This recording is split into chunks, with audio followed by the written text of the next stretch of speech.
നമസ്കാരം. പുതിയൊരു വീഡിയോയിലേക്ക് എല്ലാവർക്കും സ്വാഗതം. ഇന്ന് രാവിലെ നടന്ന സെമി ഫൈനൽ നിങ്ങൾ കണ്ടെന്ന് ഞാൻ വിശ്വസിക്കുന്നു. രാവിലെ നടന്ന കളിയായിരുന്നു ഫ്രാൻസ് വേഴ്സസ് സ്പെയിൻ. അതിൽ സ്പെയിനാണ് സെമി ഫൈനലിൽ ജയിച്ച് ഫൈനലിലേക്ക് ക്വാളിഫൈഡ് ആയത്. എതിരാളി വലിയൊരു ടീം തന്നെയാണ്. 2 തവണ കപ്പ് നേടിയിട്ടുള്ള ടീമാണ് ഫ്രാൻസ്. 98 അവർ നേടി, 2018 അവർ കപ്പ് നേടി. അതുപോലെ തന്നെ 2022 ഫൈനലും കളിച്ചവരാണ്. അപ്പോൾ ഈ പ്രാവശ്യം അവർ കരുതിയത് മുമ്പ് നടന്ന ചരിത്രം ആവർത്തിക്കുമെന്നാണ്. 2018 അവർ ഫിഫ വേൾഡ് കപ്പ് സ്വന്തമാക്കി. 2022 അവർ ഫൈനലിലെത്തി. 2026 അവർ ഫൈനലിൽ എത്തും എന്നാണ് അവർ പ്രതീക്ഷിച്ചത്. പക്ഷെ അതൊക്കെ സ്പെയിൻ അങ്ങ് മായ്ച്ച് കളയുകയായിരുന്നു ചെയ്തത്. 1 ഗോളിനല്ല ഫ്രാൻസ് തോറ്റത്, 2 ഗോളിനാണ് ഫ്രാൻസ് തോറ്റത്. 2-0 എന്ന നിലയിലായിരുന്നു ഫ്രാൻസ് തോറ്റത്. 1 ഗോൾ പോലും അവർക്ക് അടിക്കാൻ പറ്റില്ല. സ്പെയിൻ ആദ്യത്തെ 22ാമത്തെ മിനിറ്റിലാണ് ഒരു പെനാൽറ്റി ഷൂട്ട് എടുക്കുന്നത്. 2ാമത്തെ ഗോൾ 58ാമത്തെ മിനിറ്റിൽ. അതോടെ കളിയെല്ലാം അവസാനിച്ചു.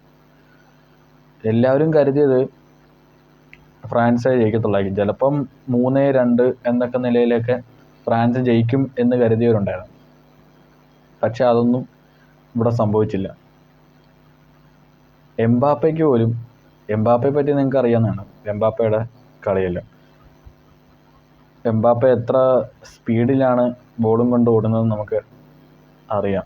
എന്നിട്ട് പോലും ഒരു ഗോൾ അടിക്കാനോ അല്ലെങ്കിൽ സമനിലയിൽ എത്തിക്കാനോ അല്ലെങ്കിൽ എന്തെങ്കിലും ഒരു മാജിക്ക് കാണിക്കാനോ എംബാപ്പയ്ക്ക് സാധിച്ചില്ല.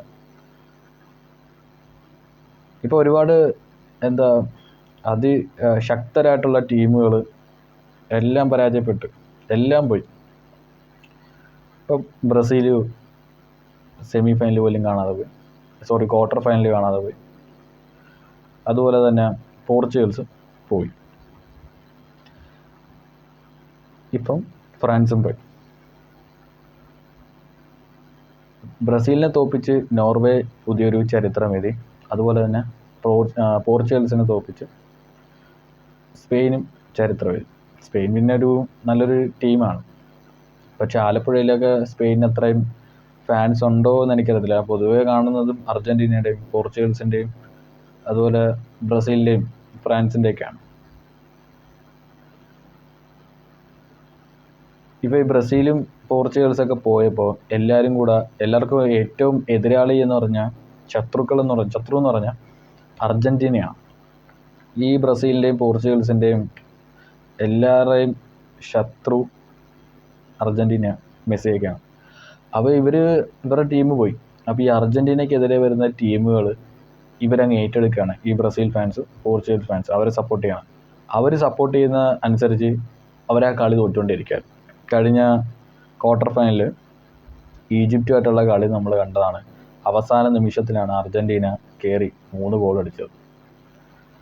അവർ സ്വിറ്റ്സർലാൻഡിനെ സപ്പോർട്ട് ചെയ്ത്, ഈജിപ്റ്റിനെ സപ്പോർട്ട് ചെയ്ത്. ഇപ്പം അതെല്ലാം പോയി. ഇപ്പോൾ ഫ്രാൻസ് വന്ന് അവരെയും സപ്പോർട്ട് ചെയ്ത് അവരും പോയി. ഈ അർജൻറ്റീനയുടെ ഫാൻസും ഈ ബ്രസീലിൻ്റെ ഫാൻസും പോർച്ചുഗൽസിൻ്റെ ഫാൻസും എന്നൊക്കെ പറഞ്ഞാൽ ഈ മാൻഡ്രിക്കിനെ പോലെയാണ്. മാൻഡ്രിക്കാണ്. അവരെവിടെയുണ്ടോ അവിടെ അവരേത് ടീമിനെ സപ്പോർട്ട് ചെയ്യുന്നോ അവർ പരാജയപ്പെടും. ഇപ്പോൾ ഐഷോ സ്പീഡ് എല്ലാ ഇതിലും സ്ട്രീമിങ് നടത്തുന്നതാണ്. അപ്പം പോർച്ചുഗൽ ഫാൻ ബോയാണ്, പോർച്ചുഗലിൻ്റെ ആരാധകനാണ് റൊണാൾഡോ എന്ന് പറഞ്ഞ ഐഷോ സ്പീഡ് ചാവോ അത്രയ്ക്കും സ്നേഹമാണ്.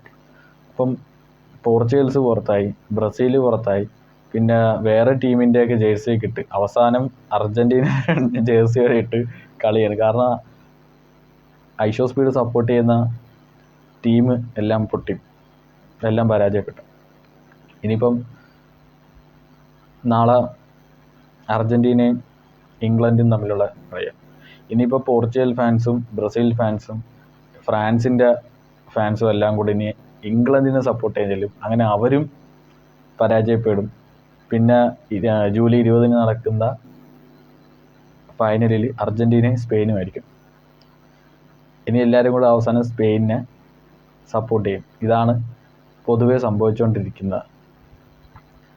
അർജൻറ്റീന കളിച്ച ഒരു കളി പോലും സമനിലയോ അല്ലെങ്കിൽ തോൽവിയോ ഒന്നും ഉണ്ടായിട്ടില്ല. കളിച്ച കളികളെല്ലാം ജയമായിരുന്നു. എല്ലാ കളികളും ജയിച്ചു. ഇനി നാളത്തെ കളി അർജൻറ്റീന ജയിക്കും, നിഷ്പ്രയാസം അവർ ജയിക്കും.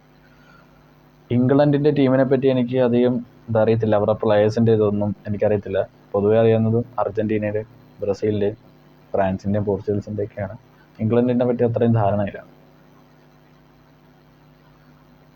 പിന്നെ ചില ടീമുകൾക്ക് അവർക്ക് തോറ്റാലേ അവർക്ക് സന്തോഷമാണ്. കാരണം എന്ന് വെച്ചാൽ അവർ ഇത്രയെങ്കിലും എത്തിയല്ലോ എന്നുള്ളൊരു സന്തോഷമുണ്ട്. ഇപ്പം നോർവേ, ഹാലൻഡിൻ്റെ ഏറ്റവും എനിക്കൊന്ന് സോഷ്യൽ മീഡിയയിൽ ഏറ്റവും പോപ്പുലറായിട്ട് നിൽക്കുന്നത് ഹാലൻഡിൻ്റെ ഒരു ഇമിറ്റേഷനൊക്കെ ഒരുപാട് റീൽസുകൾ കാണുന്നുണ്ട്. ഇപ്പോൾ ജോൺസിനെ ചെയ്തായിരുന്നു, അതുപോലെയുള്ള വേറെ ആളുകളൊക്കെ ഹാലൻഡിൻ്റെ ഡൂപ്പ് അനുകരിക്കുന്നുണ്ട്. അപ്പം നാളെ എത്ര മണിക്കാണ്? നാളെ നോക്കട്ടെ,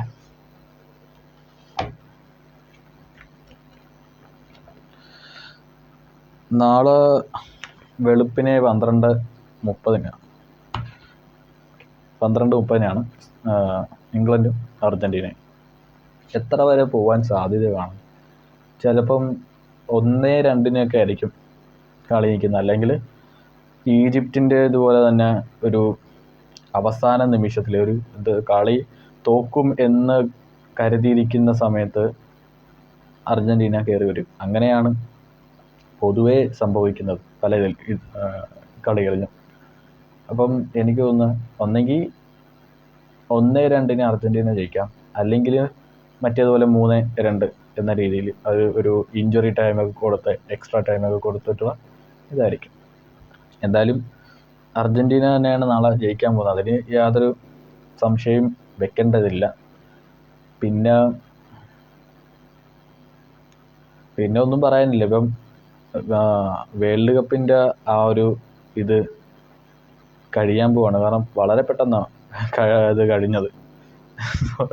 തുടങ്ങിയതും അവസാനിച്ചതും ഒന്നും ഇതാകുന്നില്ല. കാരണം 3 രാജ്യത്തിൽ നടക്കുന്നതുകൊണ്ട് പെട്ടെന്ന് കളി തീർന്നു. കാരണം ഒരു ദിവസം 2 കളി ഒക്കെ വെച്ച് 4 കളിയൊക്കെ വെച്ചായിരുന്നല്ലോ സംഭവിച്ചത്. അതുകൊണ്ട് നടന്നുകൊണ്ടിരുന്നത്. അതുകൊണ്ട് പെട്ടെന്ന് ഒരു മാസം എങ്ങാണ്ട് അവരെടുത്തുള്ളൂ. അപ്പം നാളെ പുതിയൊരു ചരിത്രം അർജൻറ്റീന എഴുതും എന്ന് എനിക്ക് വിശ്വാസമുണ്ട്. നാളത്തെ കളി അർജൻറ്റീന തന്നെ ജയിക്കും. ഇനിയിപ്പോൾ 2031 റൊണാൾഡോനെ കളി അല്ലെങ്കിൽ ടീമിൽ നിന്നും മാറ്റത്തില്ല എന്നൊക്കെയാണ് പറയുന്നത്. ഇപ്പോൾ ഈ ഒരുപാട് ട്രോളുകൾ ഇറങ്ങിയിട്ടുണ്ട് ഈ ഫുട്ബോളും ചെയ്തിട്ട്. ഇപ്പോൾ എന്തോ ഒരു കൂടോത്രം, അർജൻറ്റീന തോക്കാൻ വേണ്ടിയിട്ടുള്ള കൂടോത്രം അങ്ങനെ ഇങ്ങനെ വരുന്നുണ്ട്. എന്തായാലും വേറെ പ്രത്യേകിച്ചൊന്നും പറയില്ല. ഇന്നത്തെ കളി, ഇന്ന് വെളുപ്പിനത്തെ കളി എന്ന് പറഞ്ഞാൽ ഫ്രാൻസിനെ നല്ല രീതിയിൽ നാണം കെടുത്തിയാണ് വിട്ടത്. കാരണം അവർക്കൊന്നും നേടാൻ പറ്റില്ല. 1-2 കളിയൊന്ന് അവസാനിച്ചിരുന്നെങ്കിൽ അവർക്ക് മാന്യമായിട്ട് ഇതിൽ നിന്നും പോകും. പക്ഷേ ഇവിടെ സംഭവിച്ചത് 0-2 ഒരു തരത്തിലും ഫ്രാൻസിൻ ടീമിന് ഗോളടിക്കാൻ ശ്രമിച്ചെങ്കിലും എല്ലാം പോസ്റ്റിലും അതുപോലെ തന്നെ ഗോളിയുടെ കയ്യിലുമായിരുന്നില്ല വന്നത്. അങ്ങനെ അവർ നാണം കെട്ട് അവർ പുറത്ത് ആയിരിക്കുകയാണ്. ഇനി 2031 അവർ നോക്കാം. അപ്പം ഇത്രയേ ഉള്ളൂ ഇന്ന് നടന്ന കളിയുടെ കാര്യവും. പിന്നെ അർജൻറ്റീനയെ തകർക്കാൻ ശ്രമിപ്പിക്കുന്ന ബ്രസീലിൻ്റെയും പോർച്ചുഗൽസിൻ്റെ ആരാധകരെ നടക്കുന്നുണ്ട്. അത് ഓക്കെ, അതിപ്പം ഒരു ഫുട്ബോളിൻ്റെ ഒരു രസമാണല്ലോ. ഇപ്പം നമ്മൾ ഈ ടീമിൻ്റെ ഇതിലുള്ള, അല്ലാതെ എല്ലാവരും ഫുട്ബോളിൻ്റെ ഒരു ഫുട്ബോളിനോടാണല്ലോ സ്നേഹം. ഇപ്പോൾ രാജ്യങ്ങൾ ഇഷ്ട പ്ലേയേഴ്സ് എല്ലാവരും ഇതാണ്. പക്ഷെ എന്നാലും എല്ലാവരും ഫുട്ബോൾ തന്നെയാണ് ആരാധിക്കുന്നത്. അപ്പം ഇപ്പോൾ ഒരുപാട് വർഷങ്ങൾ കഴിയുമ്പോൾ വേറെ പ്ലേയേഴ്സ് ഉണ്ടാവും, അവരെ നമ്മൾ ആരാധിക്കും, വേറെ ടീമൊക്കെ വരും. ചിലപ്പോൾ ഇന്ത്യ വന്നു കഴിഞ്ഞാൽ നമ്മൾ ചിലപ്പം ഇതൊക്കെ വിട്ട് ഇന്ത്യയുടെ പുറകിലേക്ക് പോകുമായിരിക്കും. ഒന്നും പറയാൻ പറ്റത്തില്ല, ഇന്ത്യ വരുമോ ഇല്ല. എന്തായാലും നാളത്തെ കളി അർജൻറ്റീന വിജയിക്കും എന്ന പ്രതീക്ഷയോടെ ഞാൻ ഈ വീഡിയോ അവസാനിപ്പിക്കുകയാണ്. പിന്നെ എംബാപ്പയുടെ കരച്ചിലിൻ്റെ ഒരു ഫോട്ടോയൊക്കെ ഉണ്ടായിരുന്നു, അത് നല്ല രസമായിരുന്നു കാണാൻ. അപ്പോൾ നമുക്ക് ഈ വീഡിയോ അവസാനിപ്പിക്കാം, കുറേ നേരം ഞാൻ സംസാരിച്ച്.